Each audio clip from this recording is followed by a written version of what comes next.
Hi everybody, welcome back to the Claremont Classic Garage. Today what we're going to do is try and get this old 9N fired up and moving under its own power. After what we went through with that Ferguson and we got it going, this ought to be a piece of cake. First thing we'll do is get this old battery out of here. It looks like it's been in there a while, doesn't it? First thing we're going to do is a fluid check. The fuel tank, bone dry. Doesn't even smell too bad. So what'll happen a lot of times with these things, if you leave fuel sitting in a steel gas tank for a long time, it just destroys everything, right? But lucky on these old things, a lot of times people do not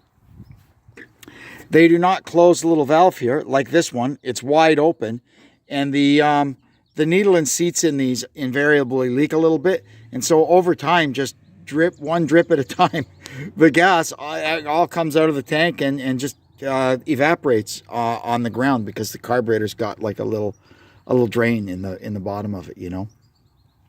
So what happened to this, I don't know, but that's good. Let's see if there's any oil in it.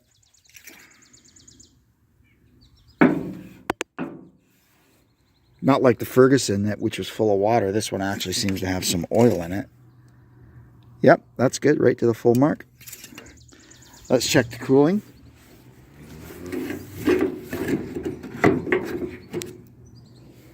Yep, rad's full of nice green looking antifreeze. Let's check the hydraulics. Now, this one, the hydraulic dipstick is actually there, but because it's had a newer rear end put in it, you could also check it from there, or you could check it from the plug on the side. This one's got all three. Anyway, we'll go over here.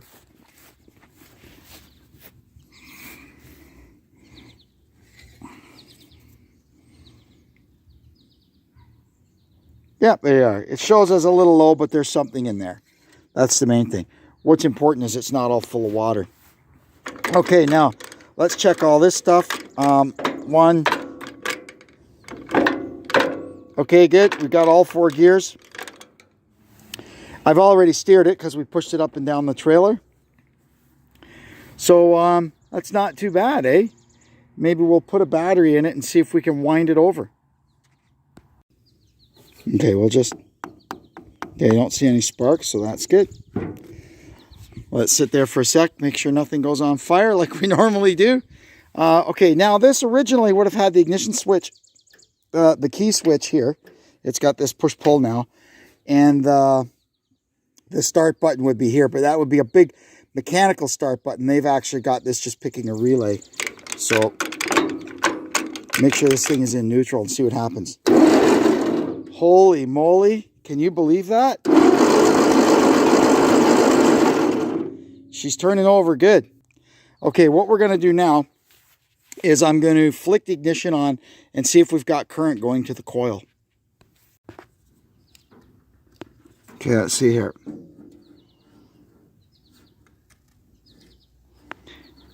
Man, the sun is shining right in my eyes.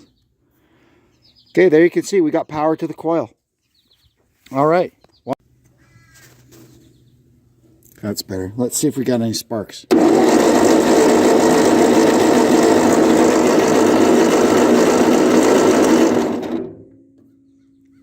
No. Okay, so we're going to have to get the distributor out and give the points a file, and we'll go from there. All right. Folks get all bent out of shape about these front mount distributors because they're kind of odd looking, but it's just a different way of doing the same thing, right? So we pull the secondary cables out. It's got a flange with a 5/16 bolt on either side. You don't have to worry about marking which way the rotor's pointing or anything like that. It only goes in one way because it's got an offset drive, which I'll show you when we get in there. And it's quite a simple system. Okay, so let's see what's in here. No spark is a very common reason for old Ford tractors to be abandoned in hedgerows and stuff because, you know, people buy them at the auction, whatever. They get them cheap. Somebody gives it to them. It runs, it drives. They use it for a few years, and then one day it won't start because it's got no spark. And this front mount distributor just befuddles people And there's a few things you have to be really careful about when you're working on them. So well, I'll show you. So first off, this is the coil here.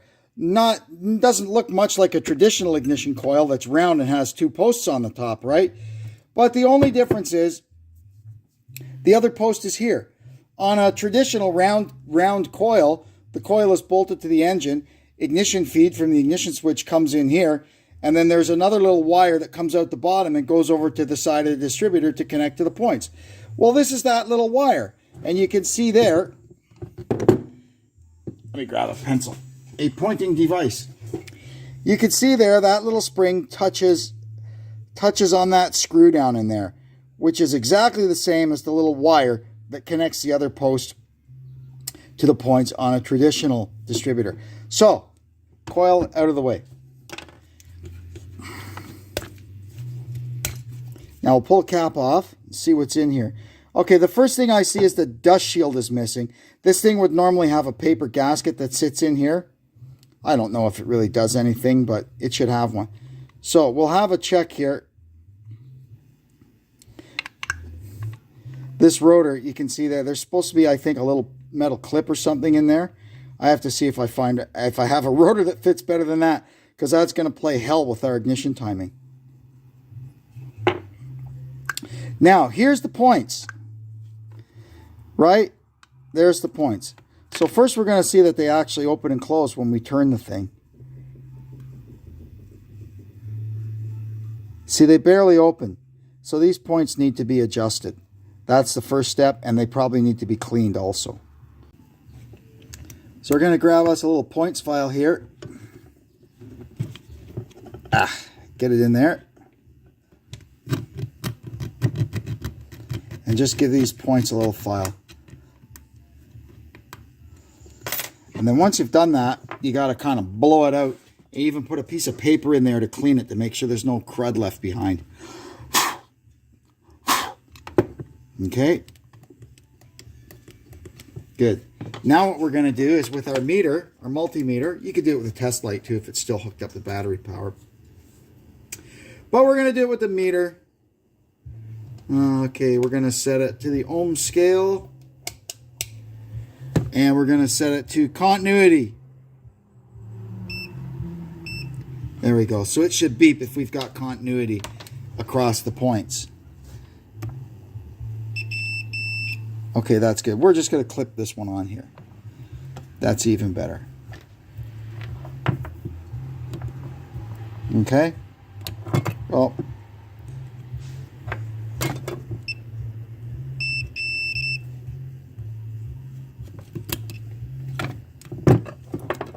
man, this thing is, it's unwieldy, I guess is the word I'm looking for.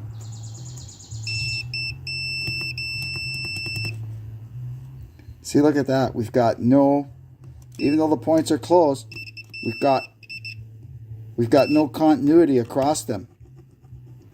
See that? That's because they're dirty. Or because it's up on the cam. Hang on.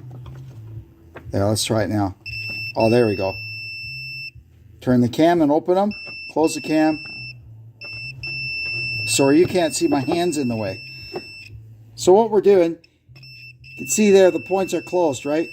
So if we turn it a little bit to where they're open. Oh, they closed back. There. They're open now. No continuity across them. So what we're going to do now is get a feeler gauge, and we're going to set these points to 15 thousandths. And how we do that, you can see here. These are the 2 screws that lock them down, and this is a cam. You turn that cam, and that adjusts the points. So we're going to get them open. You should make sure your bushing is good too. This one's got a little slop in it, but for what we're doing here today, it should be okay. Okay, we need to have 15 thousandths of a point gap. I'm not sure what we've got there. Let me find a 15 thousandths feeler gauge here. It's best to use a brass one if you've got one, because they're not magnetic and they won't mess you up. Okay, I've got a 14, so if we do it kind of loose at 14, we'll be okay. But there, I can't even get the 14 in. So what we're going to do is we're going to loosen that, and we're going to try and open these points a little bit.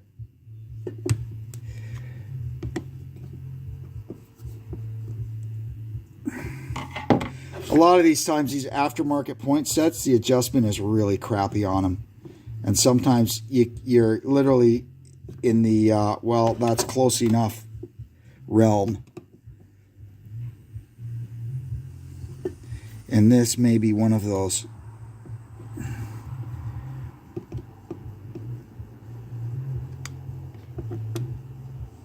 Let's see what we got here.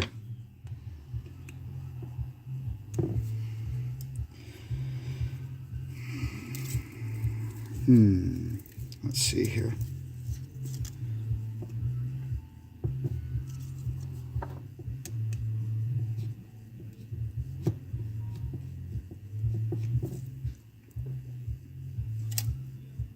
Yeah, so the most we can get is 10. That's no good. We're going to have to monkey around with this. I might have to loosen stuff off and jiggle them around a little bit. And see if I can get some more gap out of this. I'll be right back.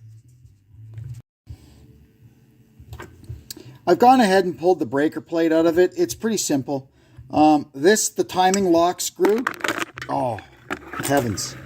Sorry, that was a big surprise.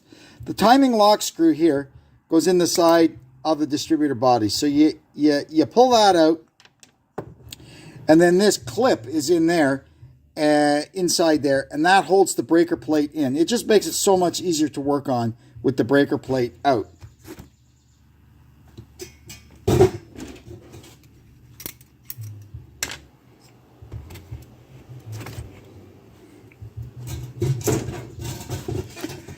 Not to mention, when the breaker plate is out, we can pull the shaft out and check it out.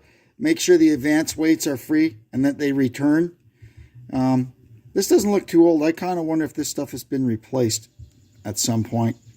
It doesn't matter. So what we're going to do now is muck around with these points. So there's a screw here that screws into this insulated block that holds that connects the points to our spring over here. So now we can lift this off. So what happens to these things is, as they age, the wear block will wear down a little bit, and that will help take away all your adjustment. Anyway, now we got this off, we can give it another touch with the point file.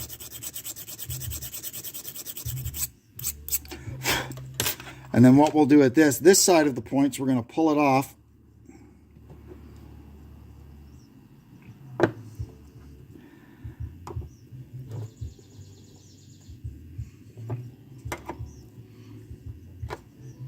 It gets stuck on here. It's kind of pressed onto there, onto that pivot. There we go. Okay. And then once we get it off, these are probably cheap points as part of the problem. Once we get it off, we can start drilling out some holes, you know. We'll pivot it on this back here. There's a few ways you can do it. You can drill out this, drill out these. You can just start kind of filing and fooling around with stuff until you can get your adjustment. It's a pain in the neck. You don't want to really wreck the breaker plate. Like, you could take this thing right off and file out the slotted holes in the points. That would give you some leeway. Another way of fixing this is to just get a bloody Pertronics conversion kit and convert it to electronic and get rid of all this stuff once and for all.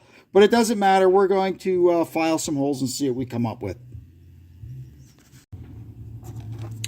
Alrighty, so we filed some holes. I got the points moved over a little bit more, and there we are. They're supposed to be 15. I've got a 14 blade in there, and it's nice and loose. So that's good. We're good there. Now we can go ahead and put this thing back together. I also found a rotor that doesn't flop around on the shaft, so we ought to be in good shape. So there we are. Got the cap back on. Now, when we put this on, it's important to make sure the gasket is there. that keeps water and crap, because the fan, if there's any water, even dew in the morning, the fan will pull it through the rad if you've got a puller fan. A lot of these old things have pusher fans. But at any rate, you just want to keep the water out of this. And now you got to make sure that this here spring, this pointy spring, touches that screw there, right? So you sit it on there, and you'll feel the spring. You'll actually have to see that one. I'm not getting a lot of feel. So what we're going to do is stretch the spring a little bit. Hang on. Also important before you put the coil on to make sure that contact is clean, because that, you can see that little tab there, that little spring tab.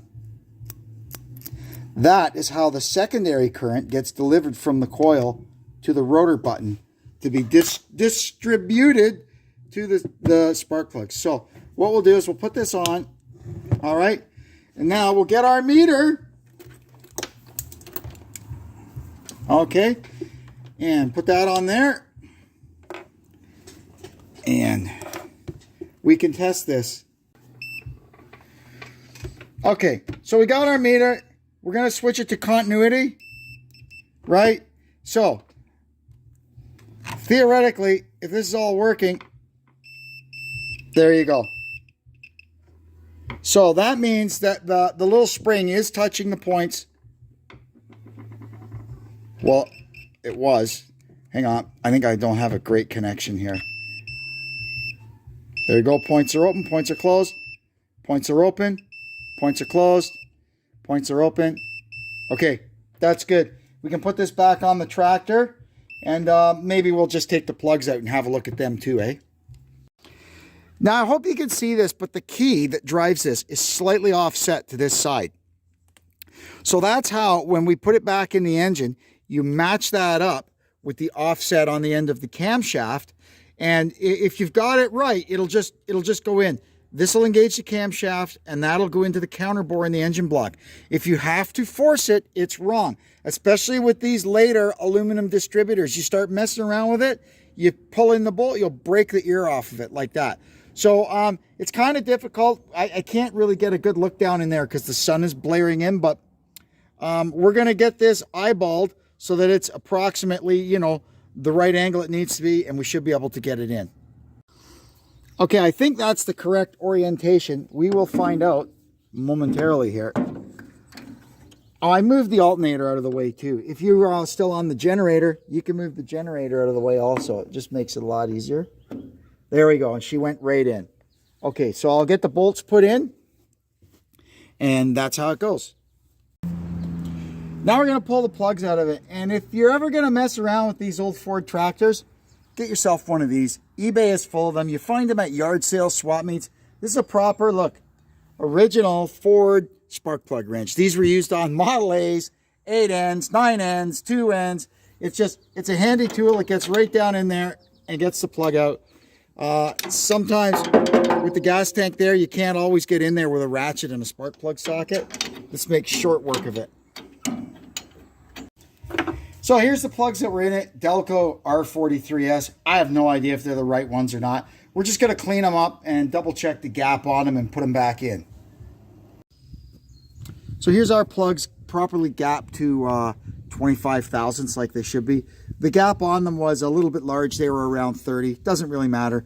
I'd rather see them the gap's a little bigger than a little smaller. And incidentally, number one spark plug was a little bit loose, probably because it's pretty tricky to get at with all this stuff in there. And whoever did it last time probably didn't have one of these. Okay, let's see if we got any spark now. Look at that! Sparky! Okay, that's good.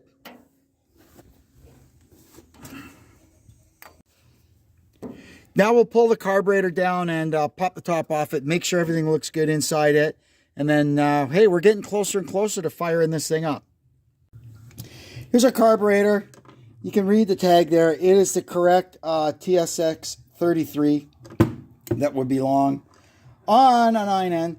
So we're just going to pop the lid off and make sure everything looks okay inside. To get the lid off, you got to pull your power screw out. Not much to these. And then take these 4 screws out and the lid will come right off. Hopefully the gasket will stay in one piece.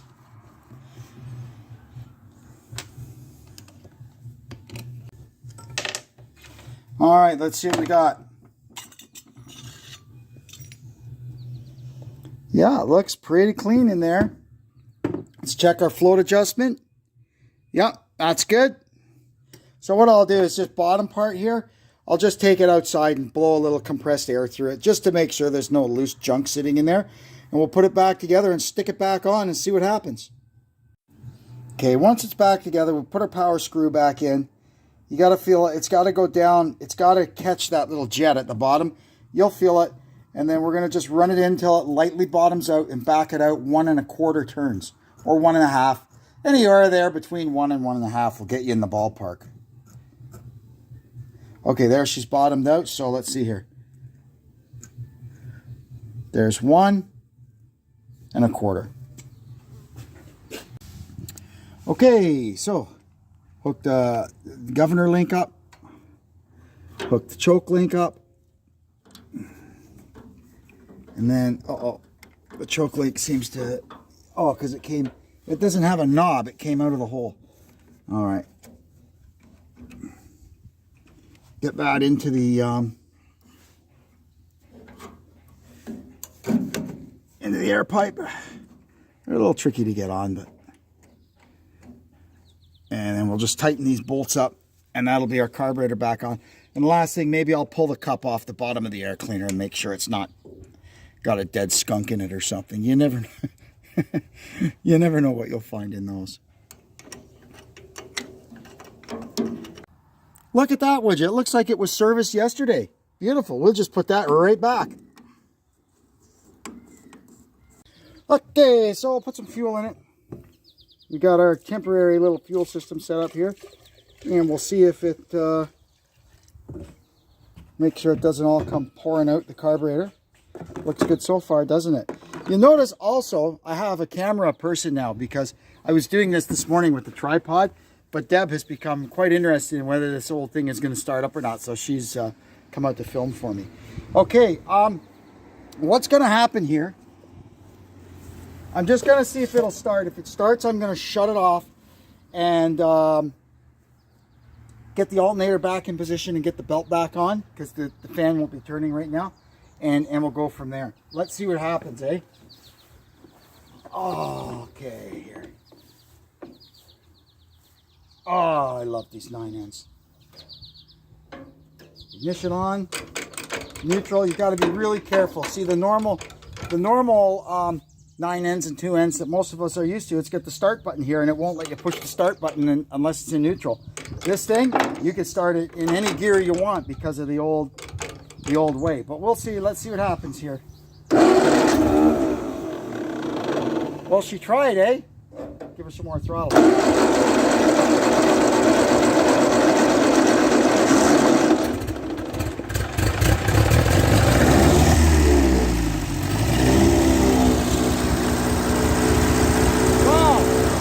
Would you look at that?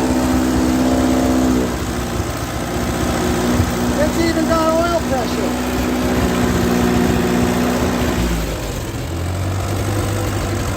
You can't keep an 9N down, I'll tell you that. Okay, I'm going to shut it off. And we'll get the alternator put back.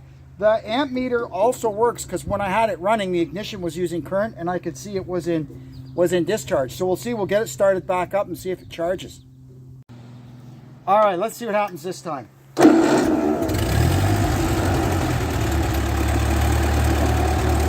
Oh, all right, so I can hear, sounds like the hydraulic pump is turned on. Let's see if the hitch comes up.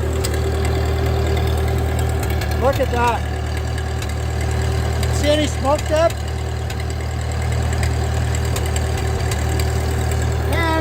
It's charging.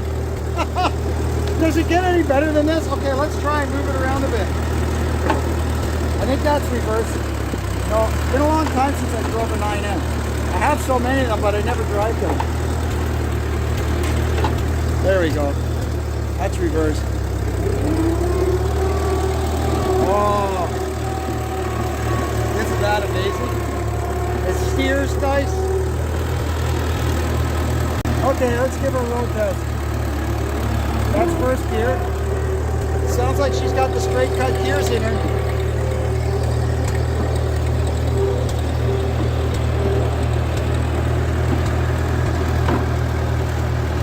First.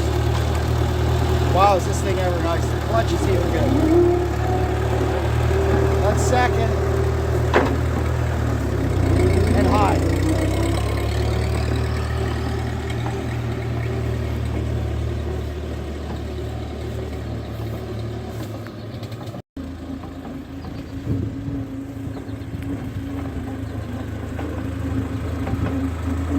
What an absolute sweetheart this thing is. Like they usually are.